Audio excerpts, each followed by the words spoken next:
Okay, thanks very much. I think we'll get started. I'm going to talk a little bit about colorectal cancer today. I'm Farah Din and a consultant surgeon at the Western General Hospital in Edinburgh.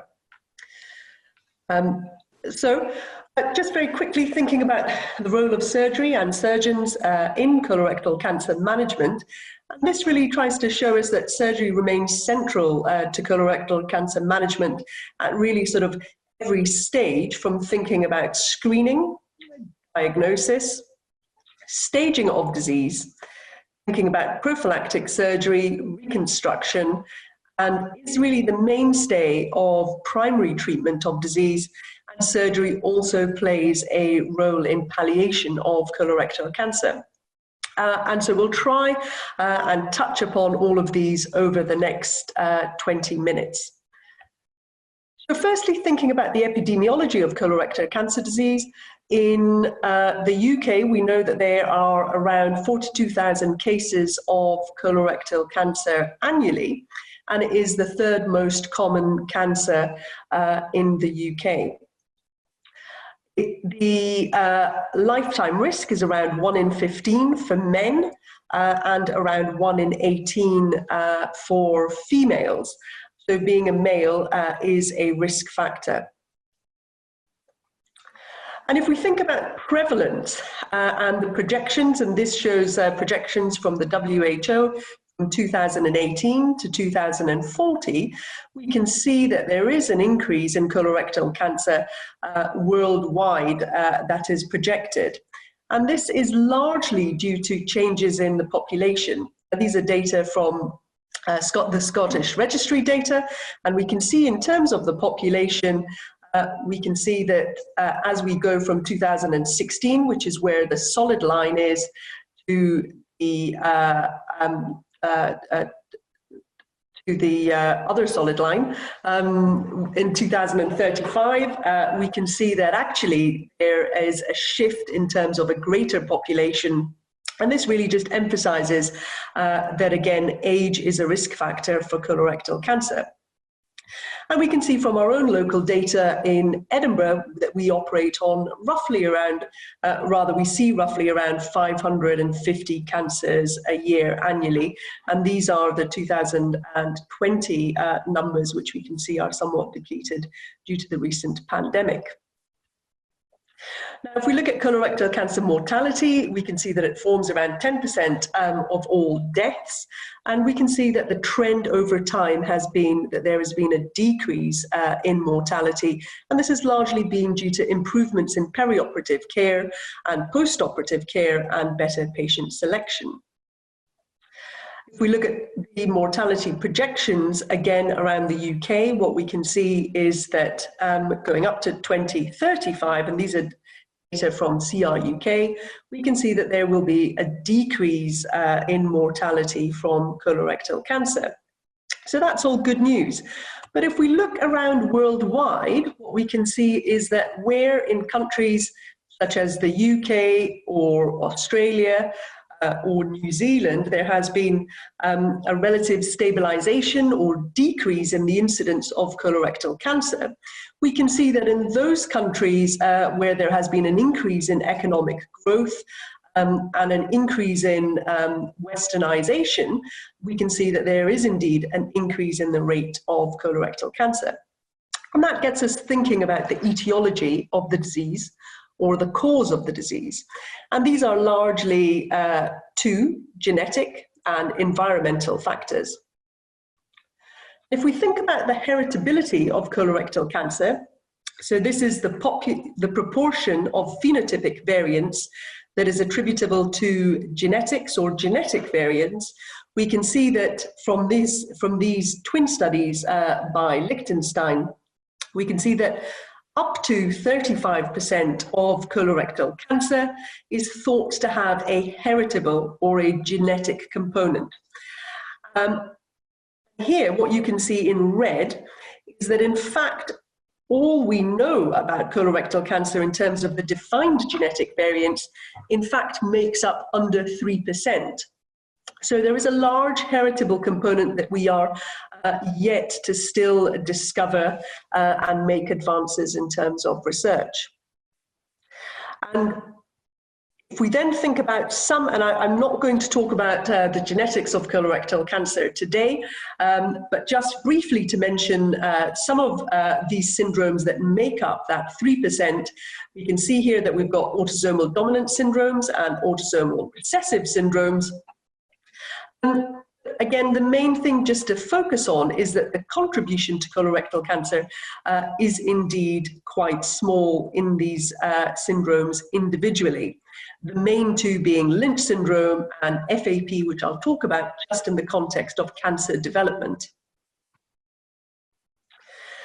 So the mainstay of the etiology comes from environmental causes, and this means that around 54% of colorectal cancer is in fact preventable, and we should perhaps be targeting some of our focus on preventing the disease.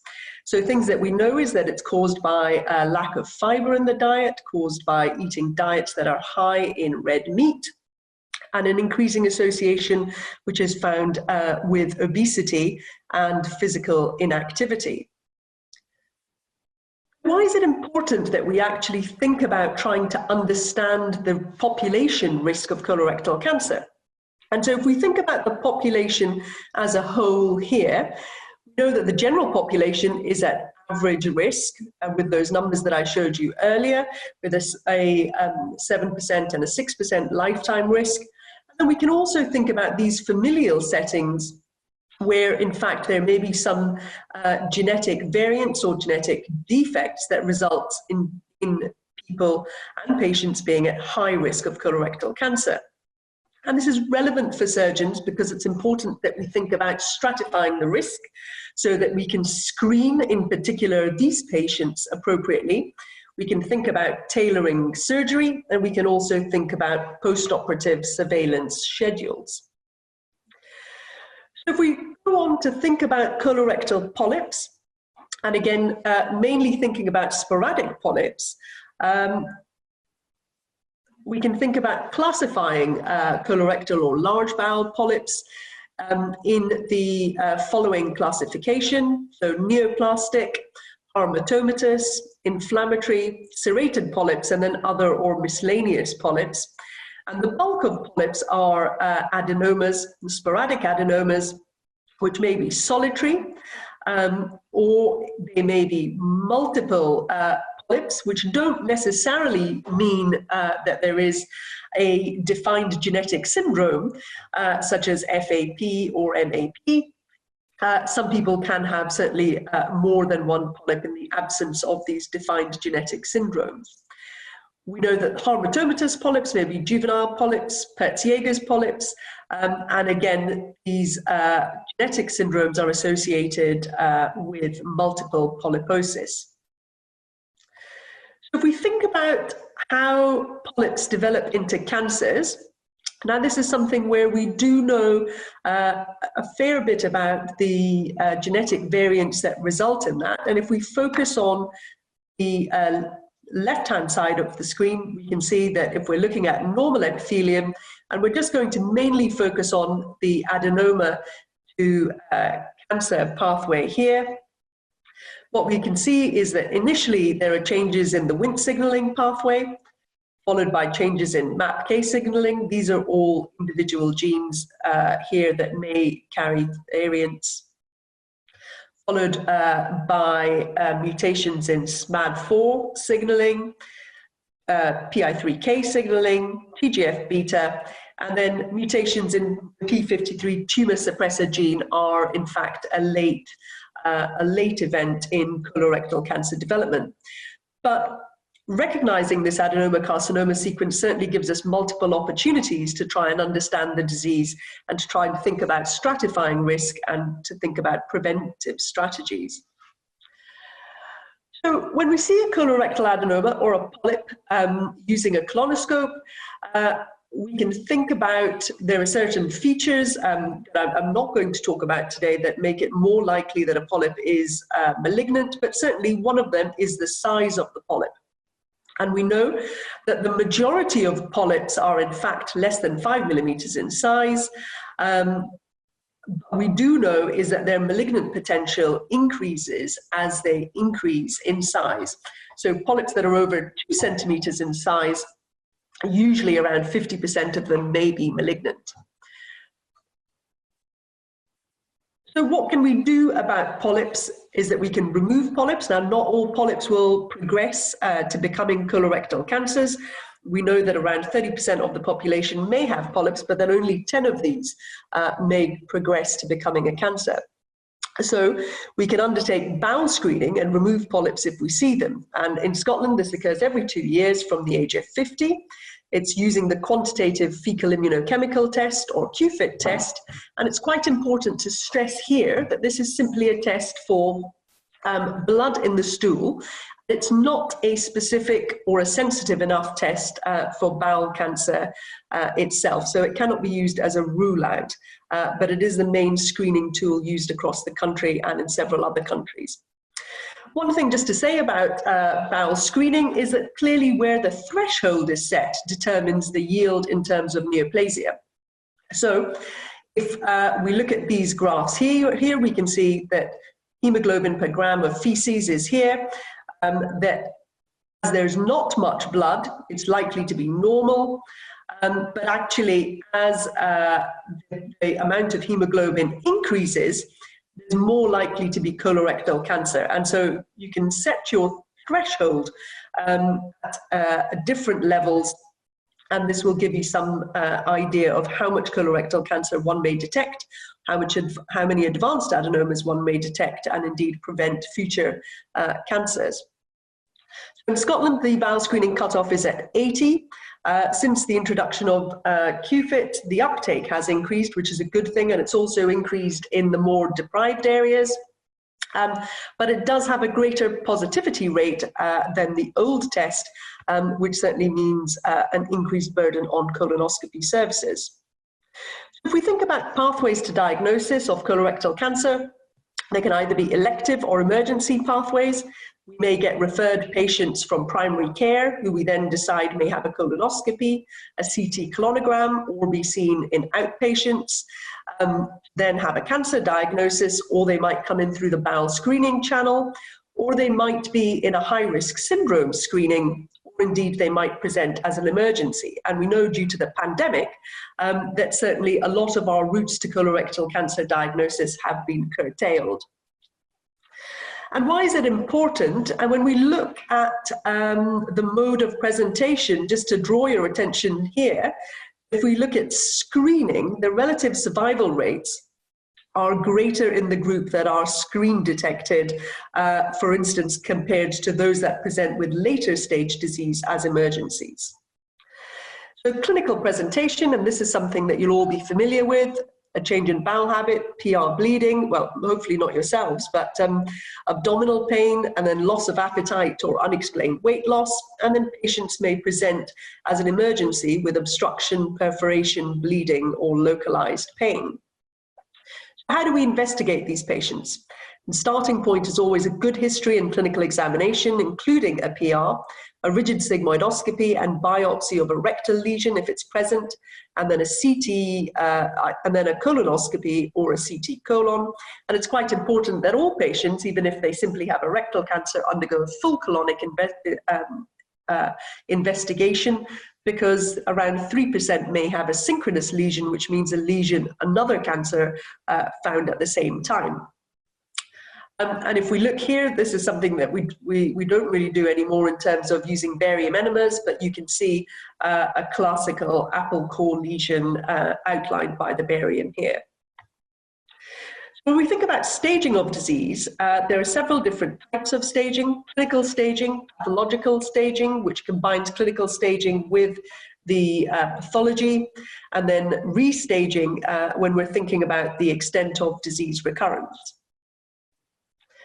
And again, if we think about staging, all patients with colorectal cancer should have a CT of their chest, abdomen, and pelvis. The rectal cancers should have an MR scan, and then we might use a targeted ultrasound or MRI to look at the liver specifically, or a CT PET if we are considering exenterative surgery or trying to delineate the extent of recurrence.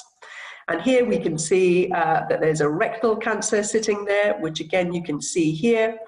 And indeed here in this, close to the splenic flexure, you can see another one of these apple core lesions.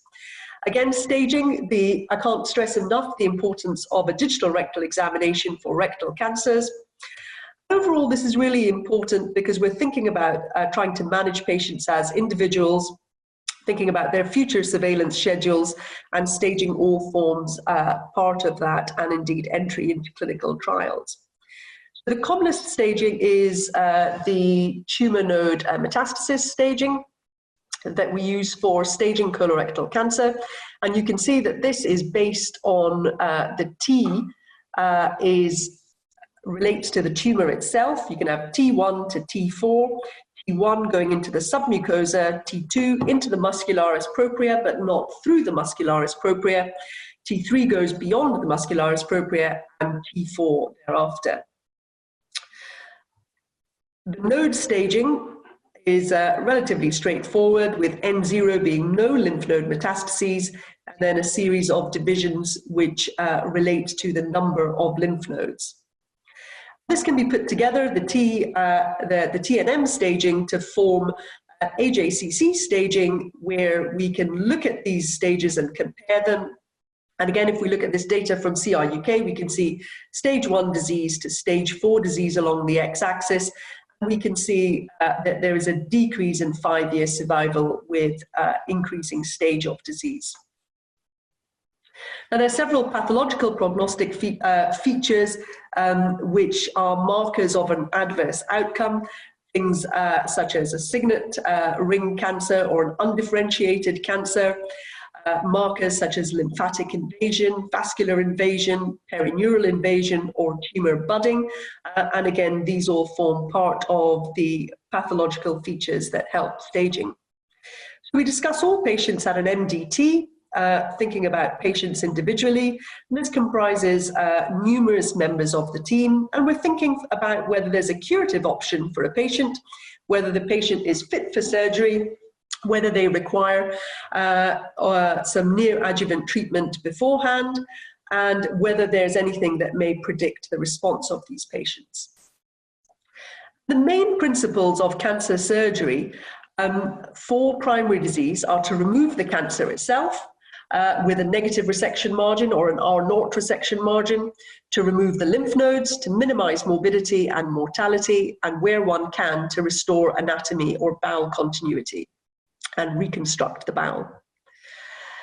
Surgery really is the main, for non-disseminated disease, the main offer for a cure, and that may be resectional surgery, or it might be endoscopic resection for polyp cancers. In an emergency scenario, we may undertake a segmental excision. We may have to do a Hartmann's procedure where we can't join the bowel back together and the patient has a stoma. Or indeed, patients may undergo endoscopic combined with radiological palliative colonic stenting. And the elective scenarios are as follows, and it's really the blood supply that, to some extent, that determines the resection extent. So for right-sided cancers, might do a right hemicolectomy. With a cancer that's towards the distal part of the transverse colon, this patient might undergo an extended right hemicolectomy.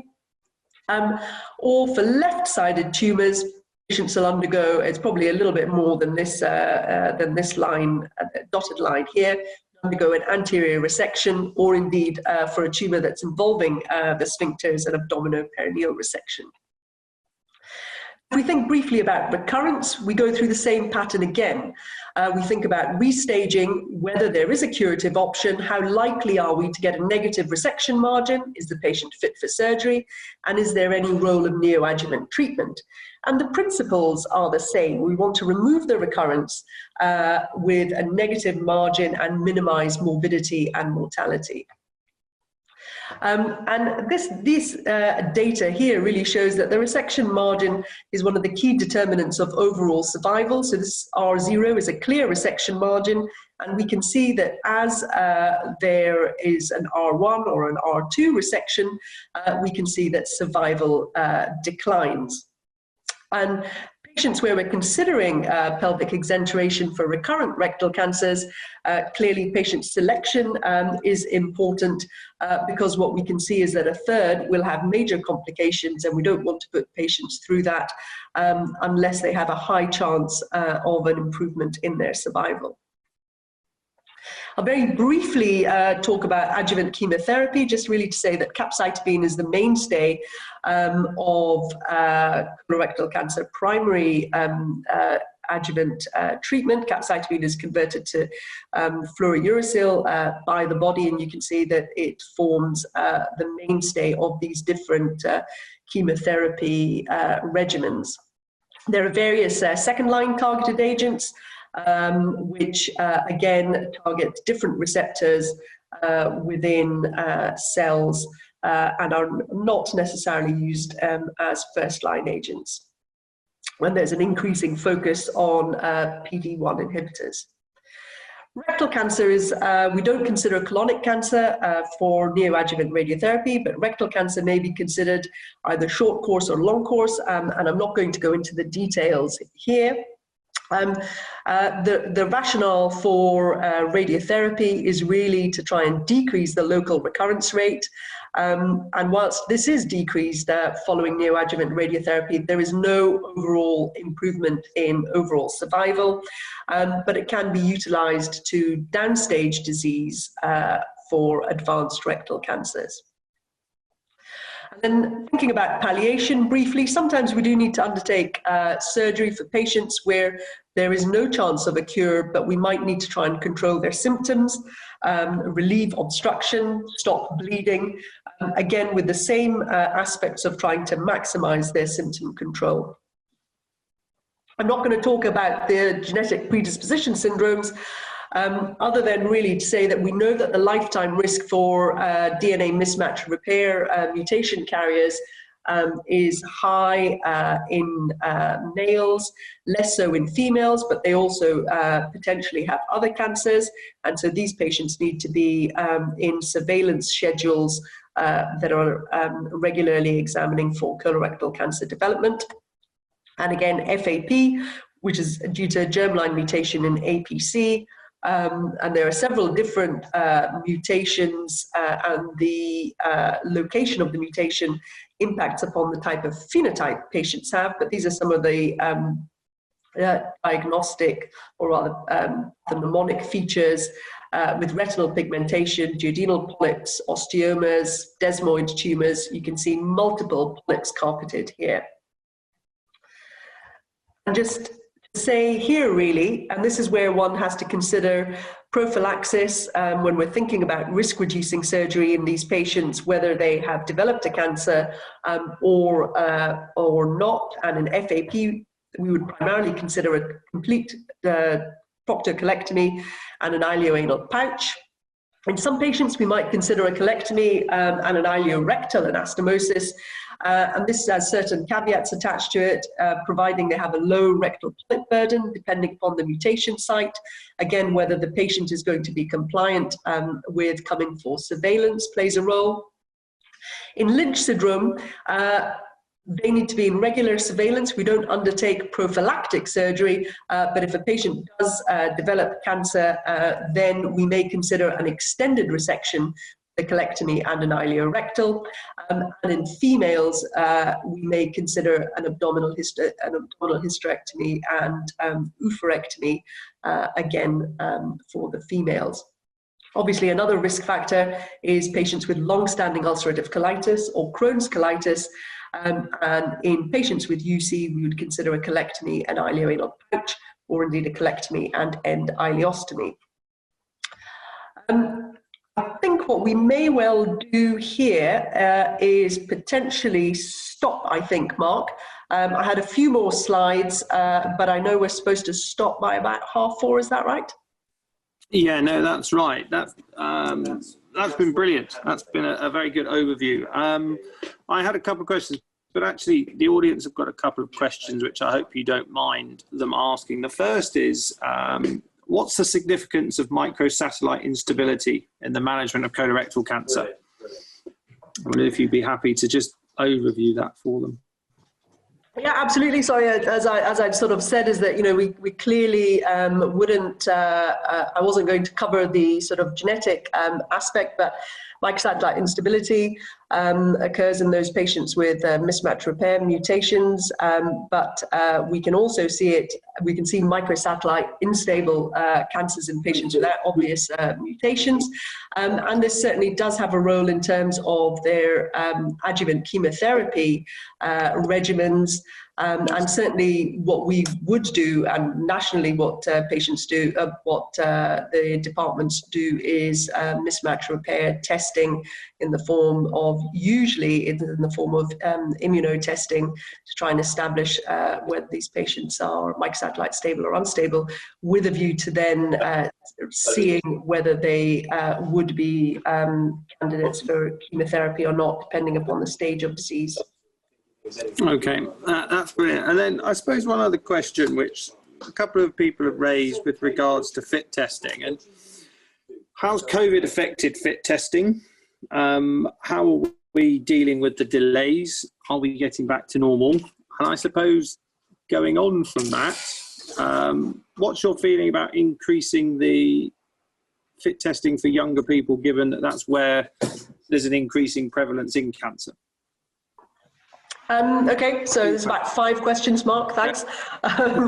So firstly, I mean, so COVID itself hasn't affected FIT, but whereas in some places I think it's already been used in primary care as an adjunct to triaging patients, if anything, what COVID has done is sort of accelerated the use of QFIT in primary care and in secondary care, and really trying to triage out patients to get the patients most likely to have pathology to an investigation, whilst we're in a sort of state where we have decreased access to investigations, whether that be colonoscopies or CT colonograms. And certainly I've seen sort of lots of different strategies being trialed around the country. I think the main thing that I would emphasize is that it certainly isn't a rule out for cancer, the sensitivity of the test, and we've looked at a large data set in Lothian, and the sensitivity remains at around sort of 82%. So one has to have a safety netting and risk mitigation strategy. Certainly what we did over this period was use QFIT to try and enrich for pathology, and our cancer detection rate in those patients that were referred has remained the same, showing that the strategy worked. But in fact, our number of referrals was decreased by around 50%. So there's a real concern that we share with others around the country that we are going to see an increase in emergency presentation of patients in some months to come.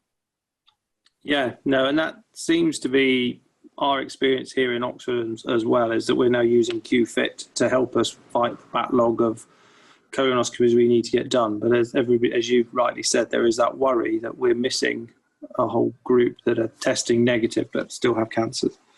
Yeah, or indeed still have symptoms. And so it's like with anything, the kind of entry strategy is easy. It's the exit strategy of, you know, the patient with 2 not detected QFITs, but is still quite symptomatic. Yeah, no, indeed. I mean, that covers everything. I haven't got any other questions. I think you've covered the topic of colorectal cancer, which is a big, broad topic and very important to general surgeons. And so I thank you on behalf of everybody for the time you've given us. I would just like to say that we have another session in 2 days' time on incisional hernia repair and sort of the principles of repairs. So hopefully you can all join us for that, and may we all thank Miss Din for her time.